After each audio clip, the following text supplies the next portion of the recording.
Let's talk about something that you might not have thought possible. It's anonymous enumerated types. An anonymous enumerated type is one that doesn't have a name, and you use this when you don't need to define variables of an enumerated type, and you can just make that name anonymous. Let's get an example up in here. Let's do enum, and then we will have no name, and then inside of here we'll just have some days in here.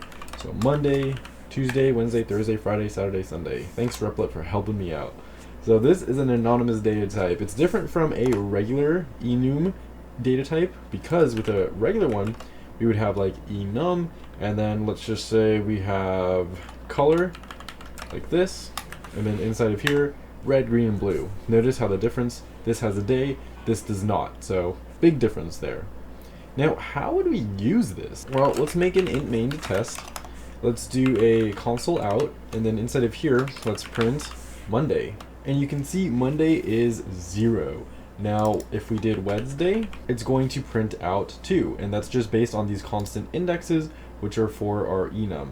Remember how I said each one of these, when inside the enum parameters as enumerators, it's going to have index values. So we have 0, 1, Tuesday should be 1, and Wednesday should be 2, which is what we've just printed out. So Wednesday equals 2, we've just printed a 2 here. How is this useful? Well, even with regular enums, you can do this with a switch statement. If you remember these, I don't know what the heck I just did, but let's say you want to create a menu, and we'll create a menu for every single different day in here. Let's make a switch case.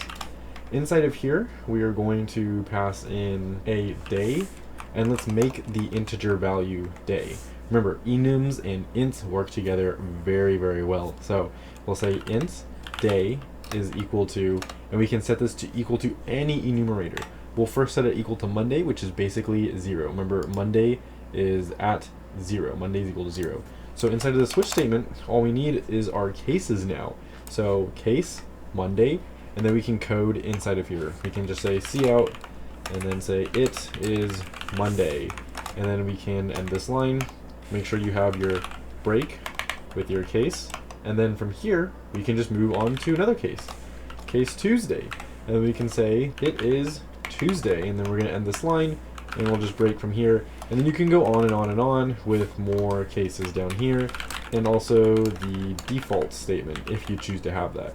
So that's just one way you can incorporate this into a program with switches. If we run this, since we have an int days Monday, our switch is day, it's going to print out that it is Monday and then break. So again, anonymous enumerated types is when you don't need to define variables to a specific enumerated type, and you want to make them enums still, you would just use the anonymous. It exists, and an anonymous enumerated type is one that does not have a name. If you have any questions about this specifically, please leave a comment below, and if you want more C++, check out that playlist linked below the like button.